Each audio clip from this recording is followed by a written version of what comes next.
volvia a observá-lo, e de novo retrocedia. Porque meu espírito não via o homem do paraíso, via muito menos que o homem, coisa pouco mais que um animal superior. Seus olhos não refletiam a luz da inteligência, sua fronte desaparecia sob o cabelo áspero e hirsuto da cabeça, sua boca, desmesuradamente aberta, prolongava-se para diante, suas mãos pareciam-se com os pés, e frequentemente tinham o emprego destes. Uma pele pelosa e rígida cobria suas carnes duras e secas, que não dissimulavam a fealdade do esqueleto. Oh! Se tivéssemos visto, como eu, o homem do primeiro dia, com seus braços compridos e esquálidos caídos ao longo do corpo, e com suas grandes mãos pendidas até os joelhos, vosso espírito teria fechado os olhos para não ver, e procuraria o sono para esquecer. Não obstante, não deixeis de glorificar a Deus, porque Ele é a sabedoria infinita, e o homem primitivo é uma manifestação, um raio da luz eterna da sabedoria infinita. Deixai seguir a obra de Deus. Seu termo, como o de todas as obras do Senhor, é a pureza e a perfeição. O homem primitivo, visto de hoje, é um espetáculo que fere de horror e desolação, visto dos primeiros séculos do nascimento dos animais, é uma esperança luminosa, uma nuvem rasgada no horizonte da eternidade. Amemos e adoremos a Deus. O homem dos primeiros dias da humanidade comia e bebia, porém não comia nem bebia como homem, andava, porém não andava como homem, via, porém não via como homem, amava e odiava, porém não amava nem odiava como homem. Seu comer era como devorar, bebia baixando a cabeça e submergindo seus grossos lábios nas águas. Seu andar era pesado e trôpego, como se a vontade não interviesse. Seus olhos vagavam, sem expressão, pelos objetos, como se a visão não se refletisse em sua alma. E seu amor e seu ódio, que nasciam de suas necessidades satisfeitas ou contrariadas, eram passageiros como as impressões que se estampavam em seu espírito, e grosseiros como as necessidades em que tinham sua origem. O homem primitivo falava, porém não como homem. Alguns sons guturais, acompanhados de gestos, as precisos para responder às suas necessidades mais urgentes, eram a linguagem do homem do primitivo dia. Fugia da sociedade e buscava a solidão. Ocultava-se da luz e procurava indolentemente, nas trevas, a satisfação de suas exigências naturais. Era escravo do mais grosseiro egoísmo. Não procurava alimentos senão para si. Chamava a companheira em épocas determinadas, quando eram mais imperiosos os desejos da carne, e, satisfeito o apetite, retraía-se de novo à solidão, sem mais cuidar da companheira e dos filhos. Era extremamente preguiçoso. Estendido na terra, alimentava-se do que estava ao alcance de sua mão, e, sempre que se punha em movimento, seus gestos revelavam repugnância e desgosto. Passava pelo cadáver de outro homem, fixava nele um olhar estúpido, e ia além. Nunca ria, nunca, os seus olhos derramavam lágrimas. O seu prazer era um grito, a sua dor era um gemido. O seu pensamento era superficial, incerto e fugitivo. As suas ideias eram elementares e confusas, não deixavam em sua alma outro vestígio mais que aquele que em vós deixa um sonho incoerente e fugaz. O pensar fatigava-o, ele fugia do pensamento como da luz. Considerava os animais terrestres como iguais, em natureza, a si mesmo, e considerava as aves como superiores ao homem. O céu girava e as estrelas luziam por cima de sua cabeça, mas ele não percebia o movimento do céu, nem o brilho das estrelas. Para ele não havia terra além do que divisavam seus olhos, nem outros seres além dos que descobriam os seus toscos sentidos. Vivia sem conhecer o motivo da sua vida, morria sem ter jamais pensado em morrer. Oh! Se houvesseis visto, como eu, o homem do primeiro dia, com os seus longos e esquálidos braços caídos, e com as suas grandes mãos que chegavam aos joelhos, o vosso espírito teria fechado os olhos para não ver, e buscaria o sono para esquecer. Não obstante, não deixeis de glorificar a Deus, porque Ele é a sabedoria infinita, e o homem primitivo é uma manifestação, um raio da luz incriada, da sabedoria infinita. 4. Tinha findado o primeiro dia do homem, dia de séculos, porque no relógio da humanidade os dias são segundos de segundos, e os séculos de séculos são dias. Amemos e glorifiquemos a Deus e elevemos-lhe cânticos. A humanidade deu um passo nas vias do progresso. Como penetra no coração o rosto da consolação. Como brilham para o espírito os primeiros albores da luz. Como desperta a alma, trêmula de emoções, ao doce pressentimento de uma felicidade a conquistar nos séculos. O homem primitivo não é o homem, a humanidade do primeiro dia não é a humanidade. O primeiro homem é o primeiro degrau da escada de Jacob, mal se destaca do pó. O homem é a lei, é o progresso, é o aperfeiçoamento, e a elevação pela matéria, é a purificação pela luz, é o melhoramento pelo mérito, é a felicidade pelo dever, é a palavra de Deus que subsistirá pela eternidade. Se o homem do primeiro dia fosse o homem, não teria ele saído do primeiro dia. E o homem saiu do primeiro dia. Meu espírito vê o corpo do homem, e não cerra os olhos para não vê-lo, contempla a sua alma, e não repele a imagem de sua alma. Começou a luta do espírito com a matéria, e o princípio espiritual avança, ainda que pouco, porém avança. A primeira jornada augura a vitória do espírito sobre a carne, é o ponto de partida, a princípio do fim do reinado da matéria, é o primeiro anúncio do reinado do pensamento de Deus.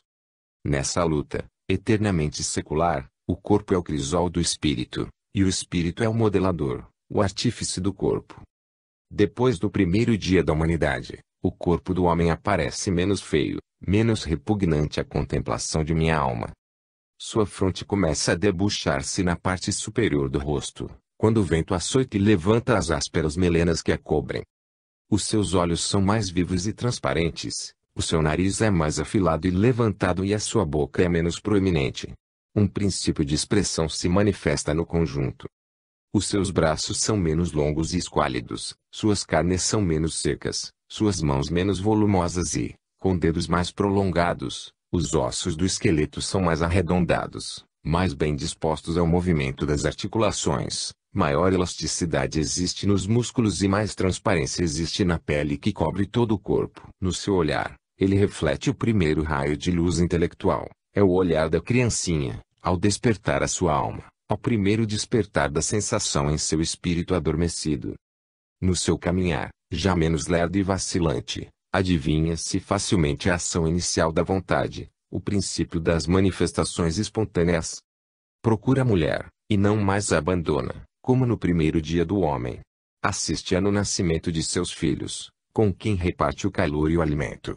O sentimento começa a despontar. Move a língua, entorpecida e balbuciante, como a do pequeno párvulo.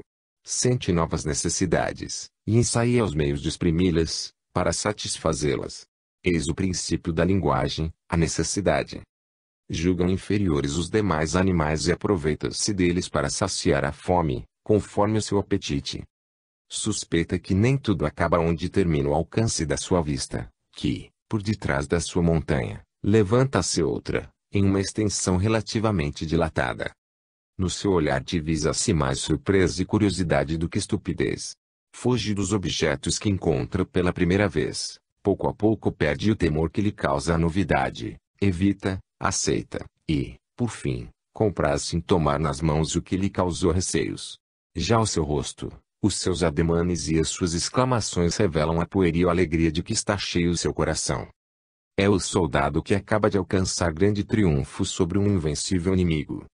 O medo é mais poderoso nele que todos os seus cálculos e sentimentos.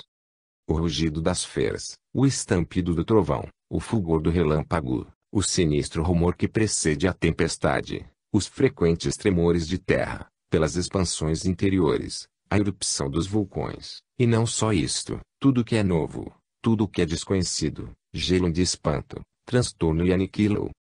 Esquece a companheira, esquece os filhos, e crê que vai morrer. Porque ele sabe que tem de morrer e o temor da morte sobreleva a todos os seus temores. Ele viu, com medo, cadáveres de outros homens e julga inevitável a morte. Já não procura a sombra e a solidão, como no primeiro dia, foge das trevas, porque tem medo, e foge da solidão, porque se reconhece débil e impotente. A mulher e os filhos são a sua companhia habitual. Admira, com infantil entusiasmo, a saída do príncipe dos astros e renascem as suas recordações e as suas esperanças, pintando-se, no seu rosto, o desânimo e angústia quando vê o sol perder-se no horizonte. Volverás? Pergunta-lhe entristecido.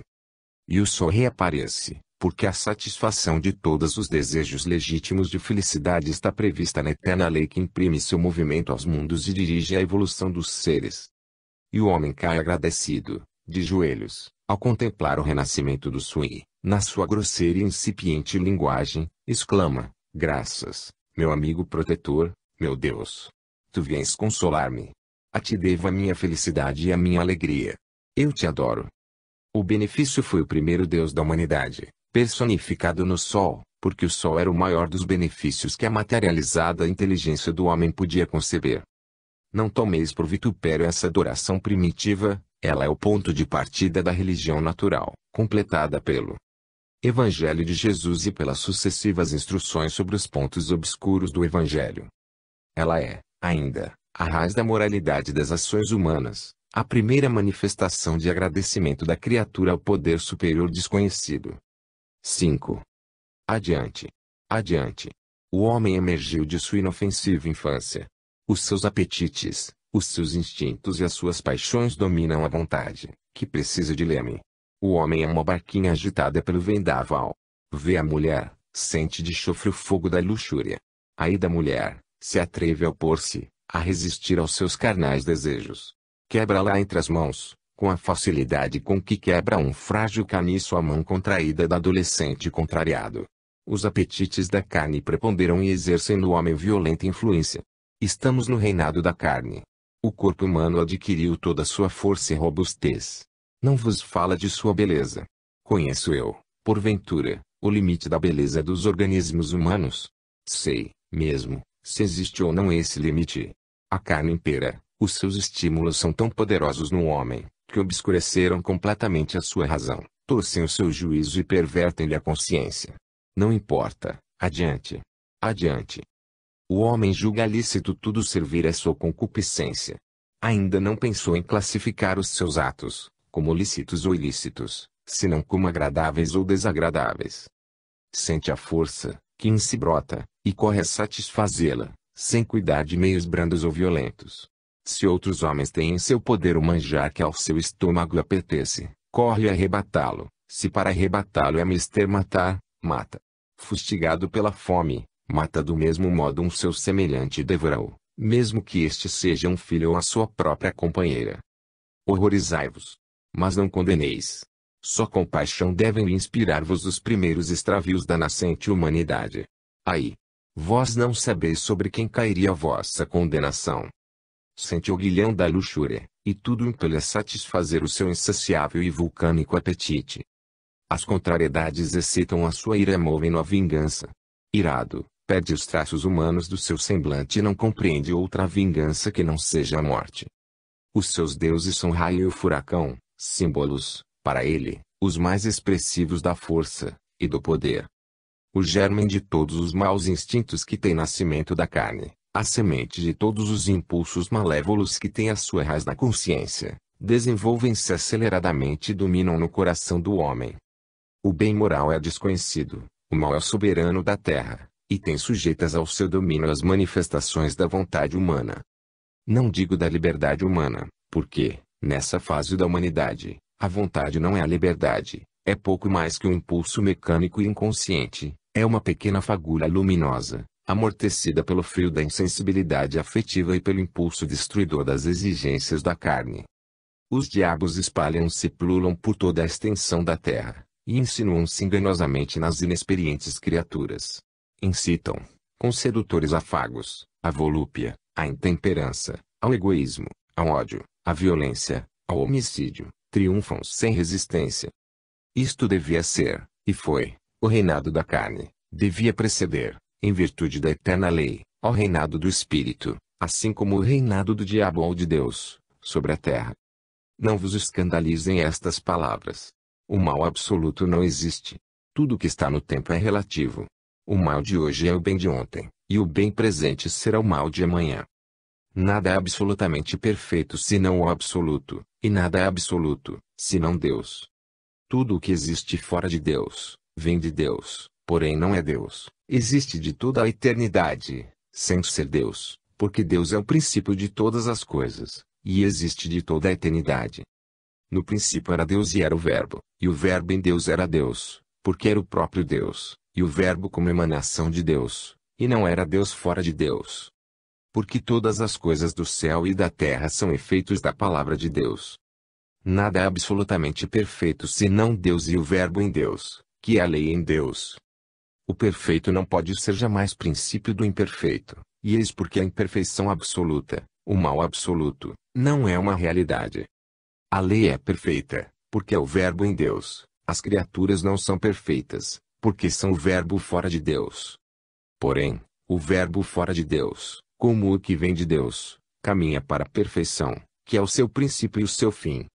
A imperfeição das criaturas, as suas misérias, as suas fraquezas, os seus extravios, os seus erros, não são mais que transições ou fases progressivas de sua perfectibilidade infinita. Eis porque eu dizia e repetia: adiante. Adiante. 6. Somos chegados ao nascimento das sociedades. Donde veio a sociedade? Não o adivinhais? Meu espírito contempla, absorto, o encadeamento e sucessão das maravilhosas fases da geração e do movimento do Verbo. No princípio era Deus, e em Deus o Verbo, e pensamento de Deus. E o Verbo em Deus gerou hoje, no princípio, a palavra, que é Verbo fora de Deus. E o Verbo, a palavra, gerou no princípio a matéria cósmica, e o movimento, e o Verbo em Deus gerou hoje, no princípio, a lei fora de Deus. E a lei, atuando desde o princípio sobre a matéria cósmica, e o movimento, gerou a sucessão eterna das coisas e dos tempos.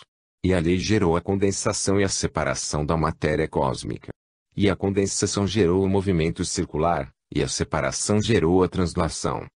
E a rotação e a translação geraram o resfriamento e as formas das massas condensadas e separadas da matéria cósmica.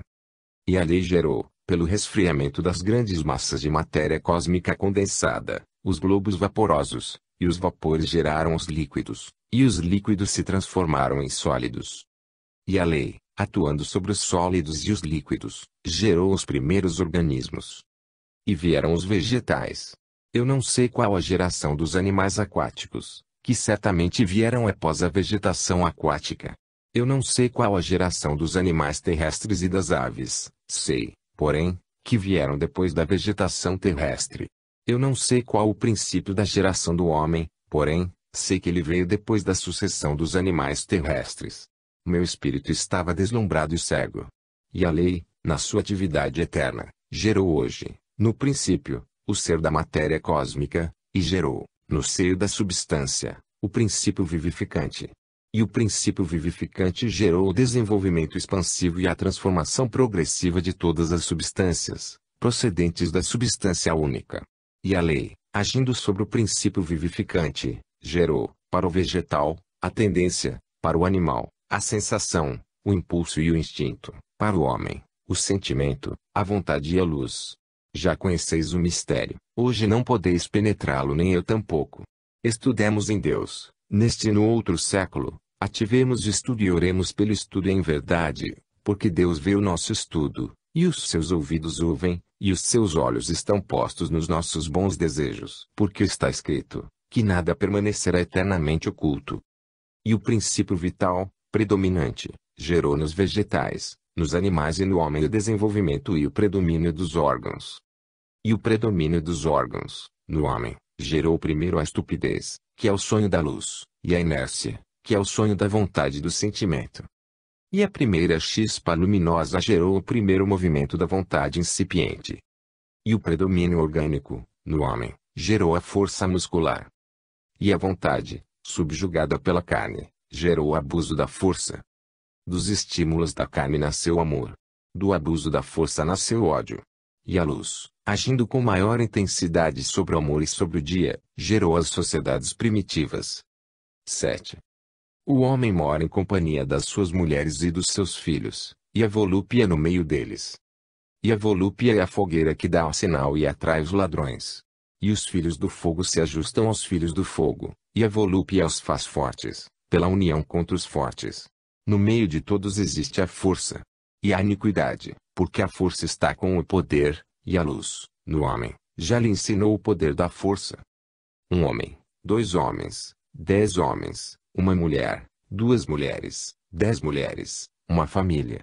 Uma família, 2 famílias, 10 famílias, uma sociedade. Primeiro é o homem. A família existe pela carne, a sociedade existe pela força. moram as famílias à vista de todos, protegem-se, criam rebanhos nos pastos próximos, levantam tendas sobre troncos, e depois caminham pela terra, primeiro ao homem. Entre as tribos vê-se a guerra. A guerra pela volúpia, pela violência, por causa dos rebanhos, dos pastos, das peles, por causa da sombra das tendas. O primeiro direito é a força, porque o primeiro rei é a carne. O homem mais forte é o senhor da tribo, a tribo mais poderosa é o lobo das outras. Porém, duas tribos, três tribos, se concertam e se opõem à vontade do lobo, e, o que devorava, é devorado. Que vale a vida de um homem? Que vale a de 100 homens? Morre um filho. Um movimento da carne, um choro e uma lágrima. Morre um homem. É um grão de areia nas entranhas do mar. Todos os gozos são a gula, a volúpia e a vingança, todas as dores são a fome, os males do corpo, os sofrimentos e as violências do ódio. As tribos errantes, como o furacão, marcham para diante, e, como o gafanhoto, assolam a terra onde pousam seus enxames. As pedras e os ramos despencados das árvores são os seus instrumentos de destruição e de morte, o seu grito de guerra é um alarido feroz. Mas, o abuso da força e da volúpia era necessário, estava na lei da depuração e da perfectibilidade. Em virtude dessa lei se purificam o ouro e o cristal, o espírito e o corpo, porque ambos vêm de um mesmo princípio, e marcham para o mesmo fim, para Deus, que é o princípio e o fim dos seres. A preponderância, porém, do corpo, devia preceder, pois que, da vitória do espírito sobre a carne, depende a depuração e desenvolvimento indefinidamente sucessivo da criatura racional. Se o desenvolvimento espiritual preceder ao predomínio da carne, vereis desaparecer o mérito das ações humanas, porque não há mérito sem luta, e a razão, sem os estímulos e os apetites do organismo, é o triunfo sem combate. Não acrediteis, entretanto, que a desesperação e a elevação do corpo sejam o predomínio da carne. Precisamente, o que este predomínio revela é a inferioridade do corpo. O aperfeiçoamento do corpo segue paralelo ao do espírito, porque ambos obedecem à mesma lei, e o espírito edifica o seu teto conforme as suas necessidades e na altura das suas aspirações. À medida que o espírito se emancipa das suas impurezas, o corpo se desprende também das suas, pela comunicação que existe entre o espírito e o corpo, e em virtude da influência que o primeiro exerce sobre o segundo. O homem tem dois corpos. Pelo primeiro, que o toma da substância etérea fluídica, comunica o espírito sua atividade e perfeição ao segundo. O primeiro é tanto mais etéreo e celestial, quanto maior é a elevação do espírito do segundo, e menos carnal, conforme a purificação do primeiro. O limite superior do corpo carnal é o corpo espiritual, o limite do corpo espiritual é o espírito, e o limite do espírito é Deus. Não duvideis, embora não o compreendais. O corpo terreno se purifica gradualmente e se eleva até ao corpo espiritual, o corpo espiritual até ao espírito, e o espírito até Deus. Esta é a lei. Não a conheceis hoje, esperai, que a conhecereis amanhã. 8. Donde vieram esses homens, novos no meio dos homens?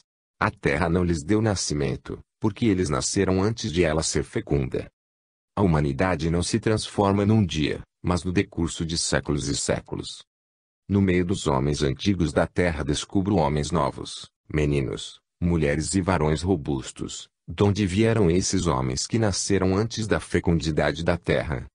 Em cima e ao redor da terra, rodopiam os céus e os infernos com sementes de gerações e de luz. O vento sopra para onde o impulsa a mão que lhe criou a sua força, e o espírito vai para onde o chame o cumprimento da lei. Os homens novos que descubro entre os homens antigos da terra, e que nasceram antes de esta ser fecundada, vêm a ela em cumprimento de uma lei e de uma sentença. Eles vêm de cima, pois vêm envoltos em luz, e a sua luz é um farol para os que moravam nas trevas da terra. Se, porém, seus olhos e suas frontes desprendem luz, nos semblantes eles trazem o estigma da maldição. É a reprovação das suas consciências. São árvores de pomposa folhagem, mas privadas de frutos, arrancadas e lançadas fora do paraíso, onde a misericórdia as havia colocado, e donde as desterrou por algum tempo. A sua cabeça é de ouro, as suas mãos de ferro e os seus pés de barro. Conheceram o bem, praticaram a violência e viveram para a carne. Os que, entre eles, se aproveitaram da luz e praticaram a justiça, Viram o ferro das suas mãos e o barro dos seus pés transformar-se em ouro, como o de suas cabeças, e ficaram residindo no paraíso até a sua elevação. Para os outros, a misericórdia foi justiça, e seu pecado acompanhou-os em maldição perpétua, até ao renascimento. Eles tinham a luz, e desprezaram-na, e, em vez dela, surgiram o orgulho e o desejo de oprimir os bons. Moisés viu a sua luz e disse: são anjos decaídos. Viu os feitos de barro e disse: são homens, Adão e Eva, e fê-los serem expulsos do paraíso pela tentação dos anjos decaídos. Vós perguntais: como se pode retrogradar no caminho da felicidade e da perfeição? Poderemos deste modo ir viver um dia na morada da aventura? Somos fracos, e o temor e o desânimo se apossam de nós. Recuperai a paz, eu, João, vos digo, descansai no seio da sabedoria e da misericórdia do Pai, como descansei a minha cabeça no regaço e no amor do Filho, Jesus Cristo. No começo desta comunicação, sabíamos que era Lamennais quem nos falava, mas a diferença do estilo e dos conceitos em alguns pontos nos fez suspeitar que não era ele só quem a inspirava. Com efeito, ao chegarmos a este ponto, tivemos a inefável satisfação de ver que o pensamento do evangelista João também nos vinha fortalecer e iluminar. Na perfeição nunca se retrocede, o espírito é sempre atraído para o centro da perfeição, que é Deus. Os homens de Adão, ao virem para a terra, não perderam um só átomo do aperfeiçoamento adquirido. Eles tinham sido elevados ao paraíso pela misericórdia divina e não pelos seus merecimentos, porque as felicidades são também provas, assim como os sofrimentos e as misérias. Muitos saíram bem na prova e mostraram que era justiça o que tinha sido misericórdia. Estes herdaram o paraíso até que aí fossem elevados, porque a felicidade da justiça se perpetua de tempos a tempos e de geração a geração. Outros abusaram dos dons da misericórdia, e as suas obras clamaram justiça, e o peso dessas obras na balança da justiça fê-los descer à terra, até ao renascimento. Mas a misericórdia de Deus os segue sempre de século em século, de geração em geração. A geração proscrita traz na fronte o selo da sentença, mas também tem o da promessa no coração. Tinham pecado por sabedoria e orgulho, e o seu entendimento obscureceu-se. Passarão os anos e os séculos, e o entendimento estará nas trevas e as trevas no entendimento. Foi o entendimento quem pecou, as trevas são seu castigo, não há outro. A obscuridade foi a sentença do entendimento ensoberbado, a luz, a promessa da misericórdia que subsiste subsistirá.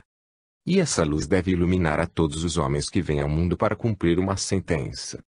A uns com o sol nascente, a outros o sol meridional, a outros com o sol poente, prestando-lhes o seu calor até a manhã em que ele despontará mais luminoso. É lá no Oriente que irrompeu o primeiro albores do sol dos espíritos, os crepúsculos do novo dia, a aurora da redenção. Bem-aventurados os que não dormem e têm os olhos voltados para o nascente do sol, porque serão os primeiros a ver a luz e se regozijarão antes do dia, e o dia não os cegará. Bem-aventurados os que choram por causa das trevas e da condenação, e cujos corações não edificam moradas nem levantam tendas. Porque serão peregrinos no cárcere, e renascerão para morar perpetuamente, de geração em geração, nos cimos onde não há trevas, porque recuperarão os dons da misericórdia na consumação. Ai dos que dormem com o rosto voltado para o poente. Ai dos que ouvidam e riem. Ai dos que estabelecem moradas e levantam tendas. Ai dos que se enraizam no pó. Eles ficarão cegos antes de verem a luz, os seus olhos renascerão na obscuridade, e o seu dia não renascerá nem neste nem no século vindouro. Eles serão considerados, não como peregrinos, mas como habitantes, é a sua justa sentença. Serão novamente plantados no pó das suas raízes, até a hora do fruto, na justiça e na renovação. Eu, João. 9. Quem poderá contar os dias da terra? Somente aquele que a tirou do caos, que a separou, que a arrancou do seio da geratriz. Quem poderá, quem se atreverá a exprimir por um número determinado os dias do homem? Os dias da terra são os do homem constam do ontem, hoje e amanhã. Antes de ser a terra, ela era em seus elementos, juntamente com o homem, com o espírito do homem. Quando ela deixar de ser a terra, será ainda a terra em seus elementos, e ficará ainda o homem, o espírito do homem. Antes de existir o homem, existiam o espírito do homem e o homem, e, antes do homem e do espírito do homem, existia Deus, e em Deus, o homem e o espírito do homem. Depois do homem e do espírito do homem, vem o homem e o espírito do homem, e depois Deus, e em Deus, o homem e o espírito do homem até o seu complemento. O poder e a glória de Deus se patenteiam no homem e no espírito do homem, e essa glória e esse poder existiram, existem e existirão sempre. Desde o começo e antes dele, Deus já era, bem como a sua glória e o seu poder, no homem e no espírito do homem. A semente do homem e do espírito do homem estavam, desde o princípio, nas mãos de Deus, e o homem, desde o princípio, aos pés de Deus, e o espírito do homem estava ministrando aos olhos de Deus, como complemento do Verbo, engendrado com pensamento em Deus. Não há rei sem vassalos, nem Deus sem glória, nem Criador sem as obras do seu poder. Deus sempre, por consequência, sempre o homem e o espírito do homem. O homem e o espírito do homem, desde o princípio, estavam em Deus. Os homens no curso do tempo vão continuando as obras de Deus e marchando eternamente para Deus, que é o ponto de mira da criação inteira. Deus é Deus desde o princípio, e com Deus existe sua lei, porque essa lei é o bem, a sabedoria, e a sabedoria é Deus. A sabedoria, em sua atividade eterna, que no princípio engendrou o homem e o espírito do homem, engendra hoje. A sabedoria, limitando-se a um tempo circunscrito e desligando-se do que vem do princípio, e a negação da verdadeira sabedoria de Deus. Portanto, o homem e o espírito do homem existem desde o princípio, o homem e o espírito do homem emanam da atividade eterna da sabedoria. Desde o começo a humanidade existiu, desde então os homens, no correr dos tempos, continuaram a obra eterna da sabedoria de Deus. Quem é como Deus? Se o homem vem desde o princípio, não deixa de ter saído das mãos, da sabedoria de Deus. O princípio humano desde o começo existiu em Deus, mas os homens sucedem-se no tempo. Quem, senão Deus, poderá dizer, eu sou desde o princípio? Os homens todos têm seu princípio na lei, na sabedoria de Deus. Desde o começo estiveram em Deus o homem, o espírito do homem e a sucessão dos homens, indo estes no correr do tempo cumprir a lei de sucessão estabelecida desde o princípio. Em Deus não há sucessão, mas sim em tudo que não é Ele. A sucessão é o selo da criatura, a linha misteriosa que a separa do Altíssimo. O homem nasce com o primeiro pensamento, porque o primeiro pensamento é a primeira palavra do espírito do homem. E o primeiro pensamento, de onde o homem tira o princípio, é a revelação da continuação eternamente ativa da sabedoria de Deus. Antes do primeiro pensamento o homem não existia, ele pensou, pela sabedoria de Deus, e foi criado, saindo do caos de onde a sabedoria havia tirado desde o princípio a sucessão das criaturas. O primeiro pensamento é o homem, ao mesmo tempo em que o princípio de uma sucessão, sem termo de modificações e transfigurações. Ele sai da desordem, do caos, das trevas e caminha constantemente para um foco irradiante de inextinguível luz, ao redor do qual descreve círculos cada vez menores. As criaturas não são mais que diminutos satélites circulando ao redor do Sol da sabedoria, centro imutável do universo infinito. Quem é como Deus? Deus é o centro fixo e imutável da felicidade e da luz, dele procede a vida, e os seus raios dão o ser, e geram, desde o princípio, o movimento e a sucessão. O homem caminha para Deus, mas o homem é uma sucessão e jamais alcançará a imutabilidade, só própria do Ser Supremo. Jamais alcançará a imutabilidade, mas dela irá eternamente aproximando-se. A imutabilidade é a felicidade infinita que o homem possuirá. A felicidade infinita é a sabedoria infinita, porque a soma de todos os gozos só cabe ao grau supremo de todos os conhecimentos. Portanto, será sempre infinita a distância que separa o homem da felicidade absoluta, pois ele nunca chegará à sabedoria imutável. O verbo fora de Deus é a sucessão, e o homem é, desde o princípio, o verbo fora de Deus, a sucessão eterna, a mutabilidade sem término. A felicidade é um oceano de luz sem horizontes, sem margens, eterno, imenso, insondável, infinito. O homem é criado dentro dessa imensidade como um ponto sombrio, imperceptível no infinito luminoso, destinado pela sabedoria e misericórdia divinas a banhar-se eternamente no oceano de felicidade que o rodeia. Como, porém, esse ponto imperceptível poderá percorrer todo esse oceano? Se ele é infinito. Deus, e só Deus, o abraça todo.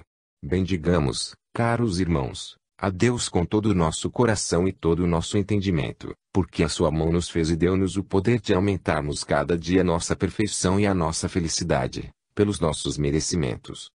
Mereçamos, caros irmãos, e a nossa felicidade irá aumentando. Meu espírito paira na esfera de felicidade de que vos falo, e de que não podeis formar juízo sob a capa que vos envolve, mas, se elevo os meus olhos, vejo que me separa de Deus o infinito. O infinito. O infinito. Eu vos rendo graças, meu Deus. Pois que, achando-me mesmo a uma distância infinita de vós, encheis todo o meu ser. Graças, meu Deus. Eu, João. 10.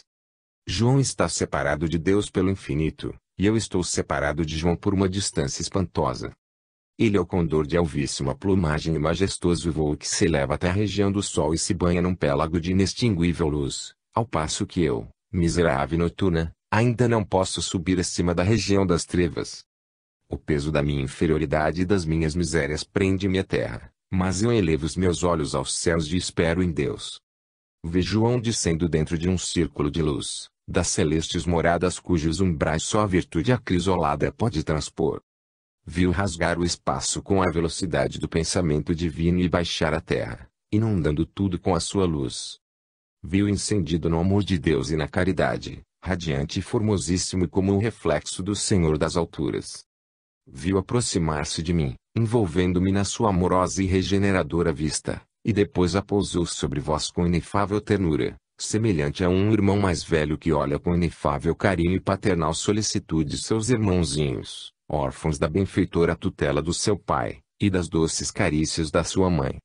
Viu apoderar-se da minha pena para dizer-vos o que eu não podia dizer, porque o ignorava, para explicar-vos o que eu não podia explicar, porque o não compreendia, para revelar-vos o que só podem revelar os espíritos que recebem diretamente os esplendores do pensamento de Deus. Oh! Eu me achava junto de vós, e nem me lembrava de vós.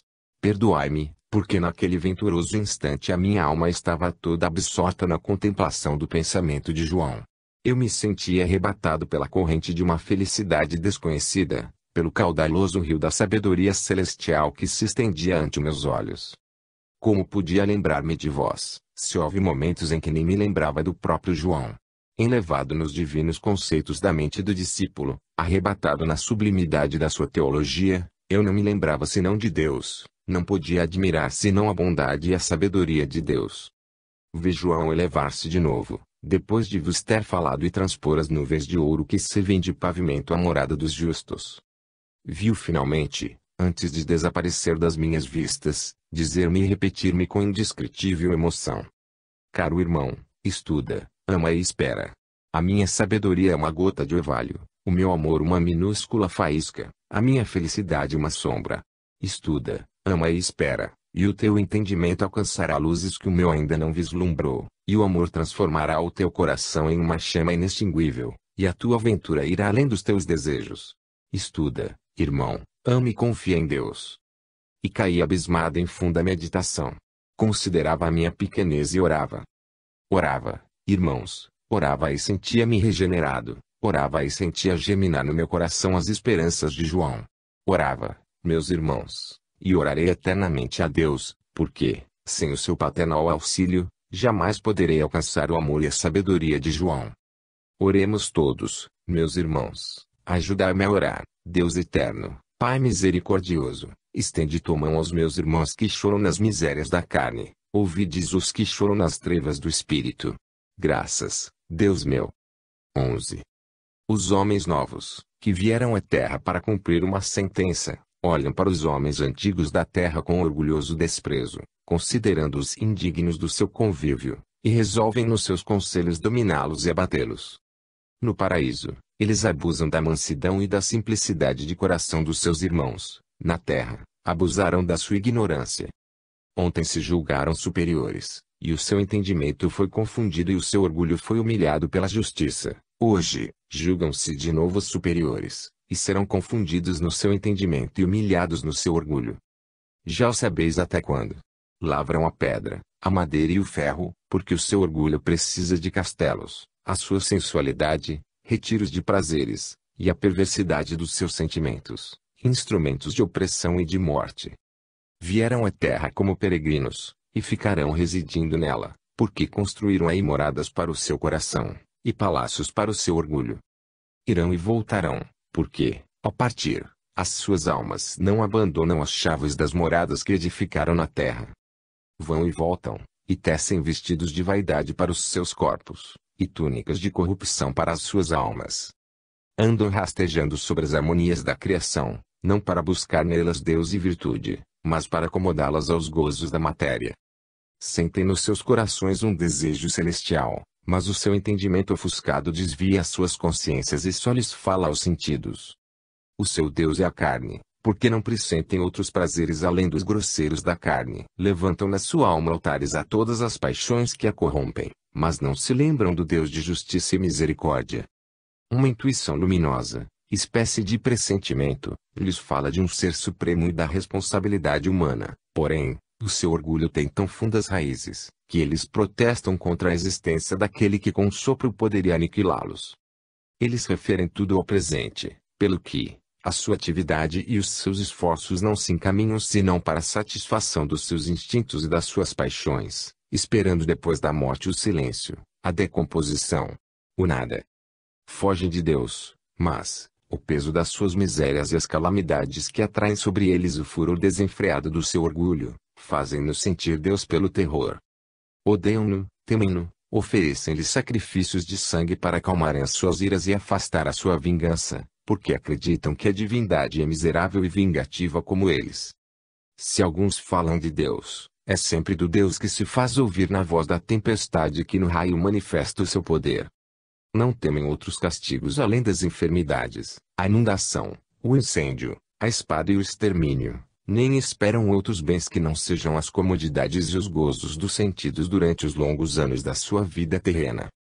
De tempos a tempos, de geração em geração, aparecem no seio da humanidade, como achutes no meio das trevas, como modelos para a imitação, homens virtuosos e humildes que lamentam os erros do mundo.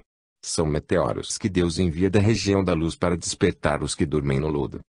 Outros vêm armados da palavra e do Espírito de Deus, e apregoam o seu nome e o seu poder.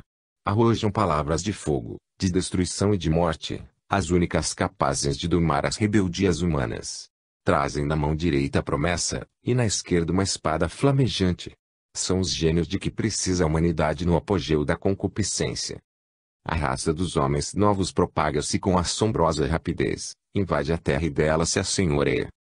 Sujeita ao seu domínio as raças primitivas, depois de destruírem as suas tendas pelo ferro e pelo fogo. Contudo, na servidão e nesse contacto com seus dominadores, elas aprendem os primeiros rudimentos da virtude, e adquirem pela cultura do entendimento os primeiros elementos do poder. Haverá recém-vindos que serão dos primeiros a chegar, e muitos, que vieram primeiro, cairão 7 vezes no caminho e chegarão, por último, ao declinar da tarde.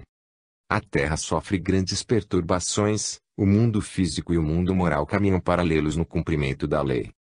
A invasão das paixões, no coração do homem, corresponde na Terra à invasão das águas.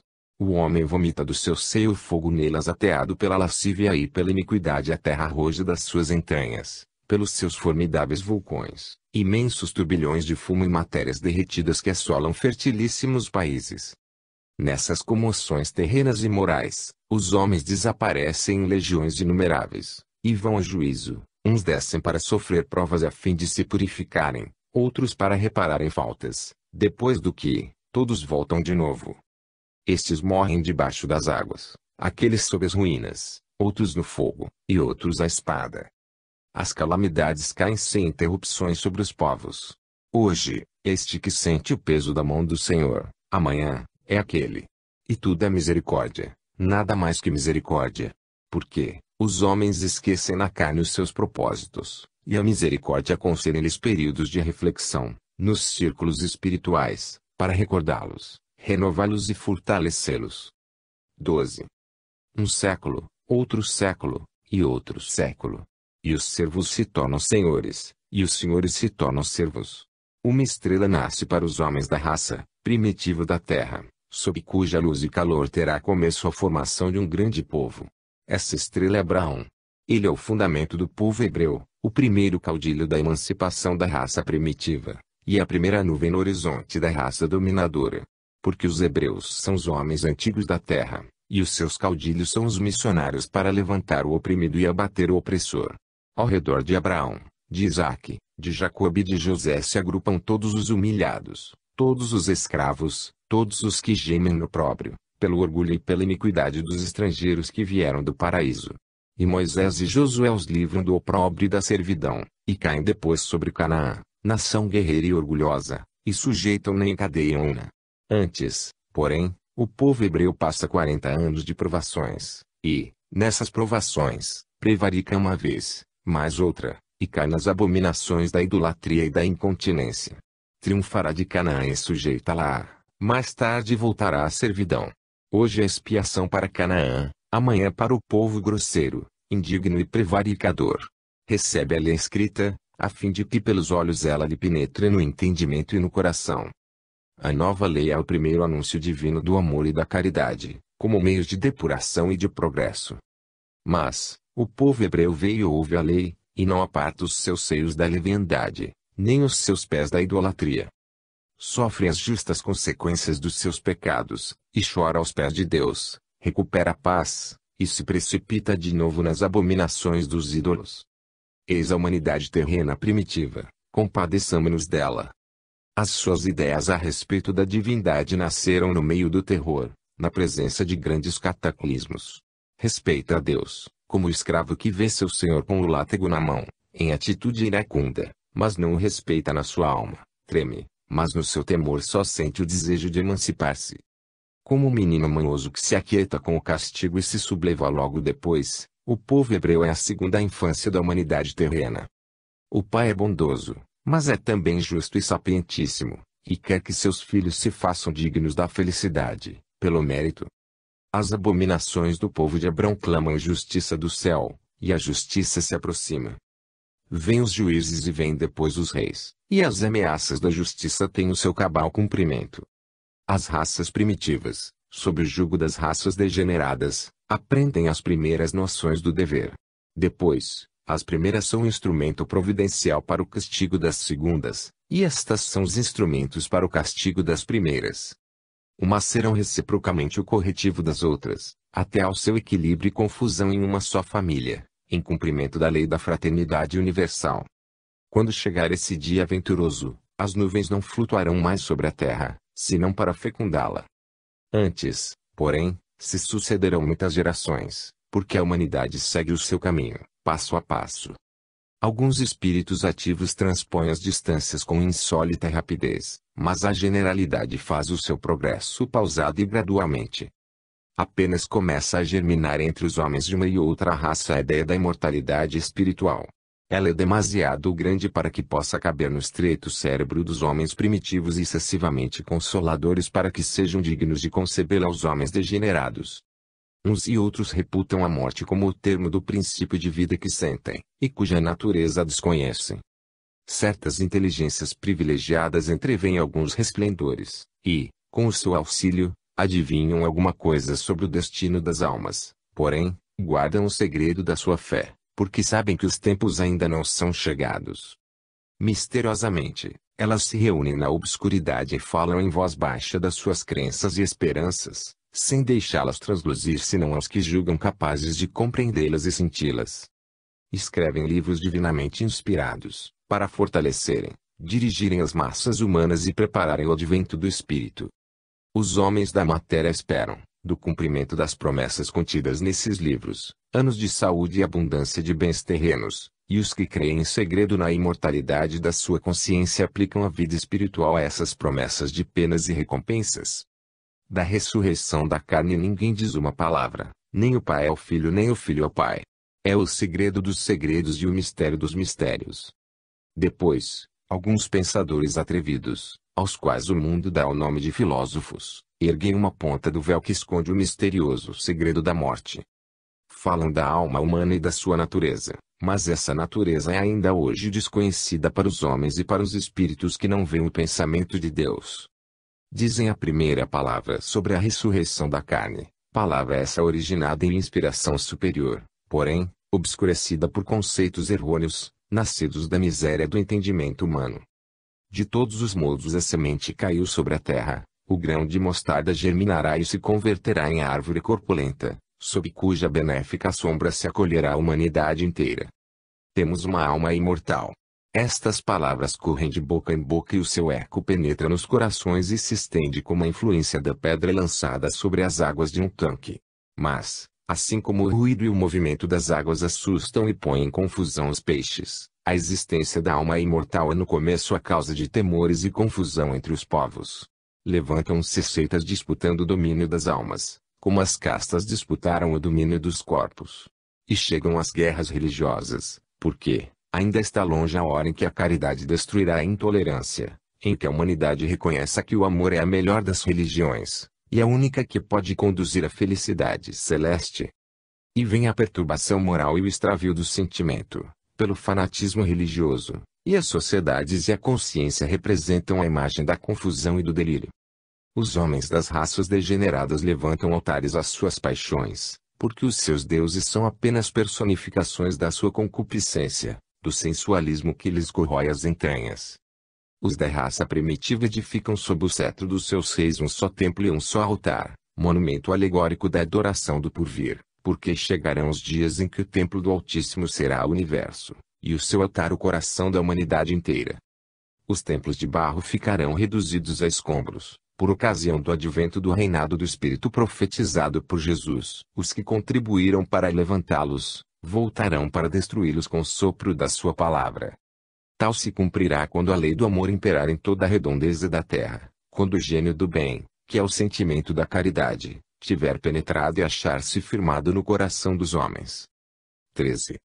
Quem preparará o advento do Espírito? Quem derrubará os altares dos ídolos? Quem derruirá o grande templo que, simbolizando a religião do porvir, revela também a adoração materializada da raça primitiva, para edificar o templo moral do sentimento? Quem fundirá em uma só todas as raças e todas as famílias da terra?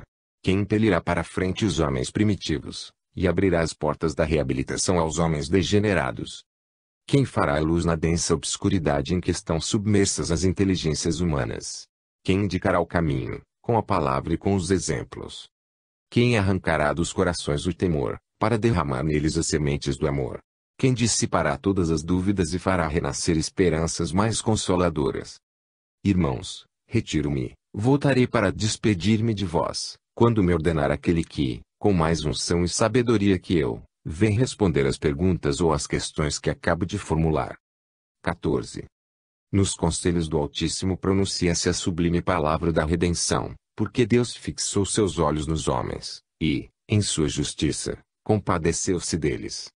A confusão e as misérias humanas contristaram o seu coração amantíssimo. A humanidade tem fome. A humanidade precisa de luz, porque se afoga nas trevas. Um Espírito, puríssimo sobre todos, ouvindo a palavra do Senhor, desce dos seus conselhos, em cumprimento dessa palavra, para que os homens também a ouçam e vejam. O que vem do alto está acima de todos, e pronuncia a palavra de Deus, porque vem dos conselhos de Deus. Ele está acima de todos, porque só ele ouviu a palavra. Ele é a luz, porque vem dos círculos que resplandecem com os raios da sabedoria divina. Essa luz dissipará as trevas do mundo e as trevas verão a luz e não a compreenderão, até que soe a hora. Ele é o caminho, porque por ele os homens alcançarão a perfeição e seguirão para Deus. Ele é a virtude, porque é a expressão da lei. Tendo Maria por mãe e José por pai, ele nasce na humildade, porque vem para destruir o fanatismo do orgulho, e para que os pobres filhos do povo sofram com resignação e esperem no amor do Pai. Ele é a luz e dá testemunho da luz, para que os homens vejam a luz e nela a creiam. Ele dá testemunho de Deus, porque a luz procede de Deus, e dá testemunho da luz. Ninguém ainda viu Deus, mas, quem vê a luz, vê Deus. Nem o Filho viu o Pai, mas ele, que primeiro viu a luz, sabe o que é o Pai. O Filho está no Pai, porque está no seio da luz. O Pai está no Filho, porque neste está a sua luz, que é o sopro da onipotência do Pai. O Filho nada pode sem o Pai, e tudo pode com ele, porque todo poder vem de Deus. O Filho é um com o Pai, porque as palavras do Filho são o pensamento do Pai, e as obras do Filho são a vontade do Pai.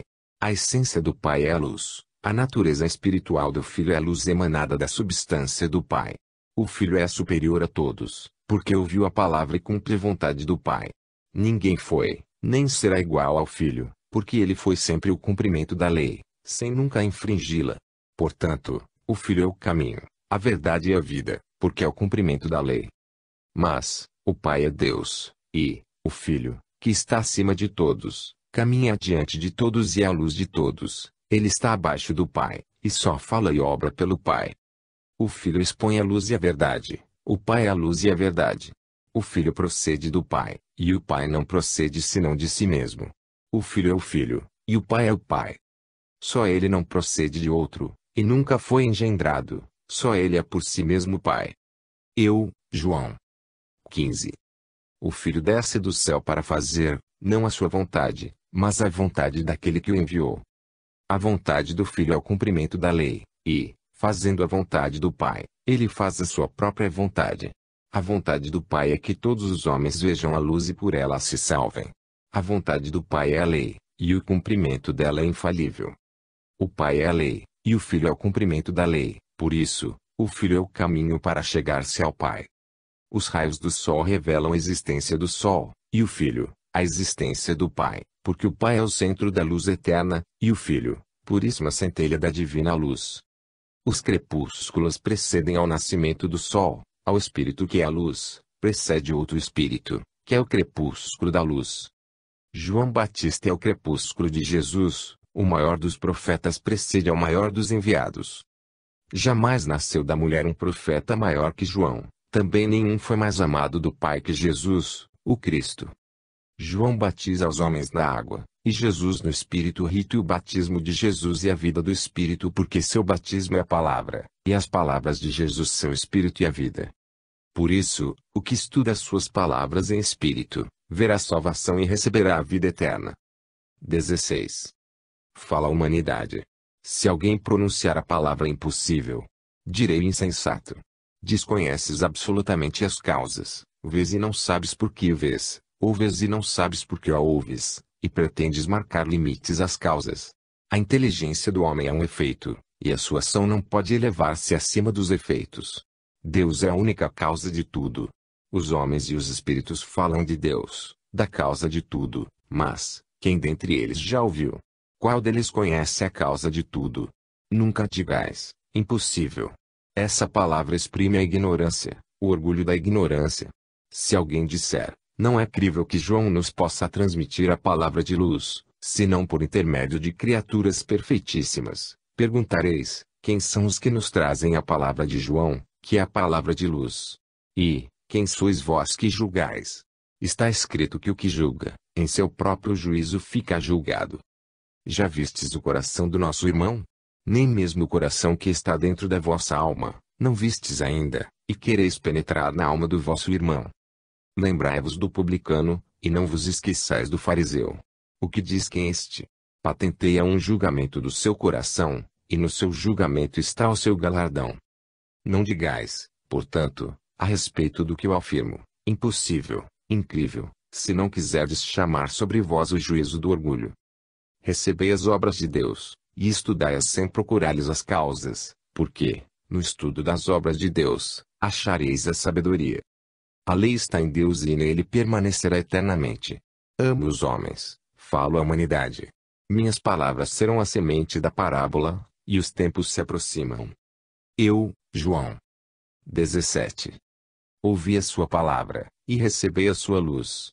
Ouvi a palavra de Jesus, o Cristo. Bem-aventurados os pobres de espírito, bem-aventurados os mansos, bem-aventurados os que choram, bem-aventurados os que padecem fome e sede de justiça, bem-aventurados os misericordiosos, bem-aventurados os pacíficos, bem-aventurados os limpos de coração, bem-aventurados os que padecem perseguições por amor da justiça de suas obras, porque o nome deles está escrito no grande livro da vida, e o julgamento está no seu próprio coração e nas suas próprias mãos.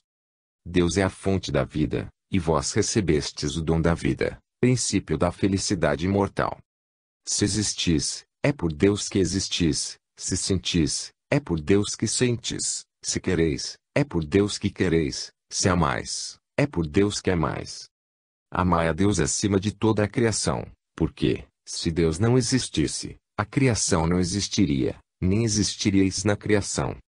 A Deus, porém, deveis amar em espírito, porque Deus é o espírito e a sua lei é a verdade.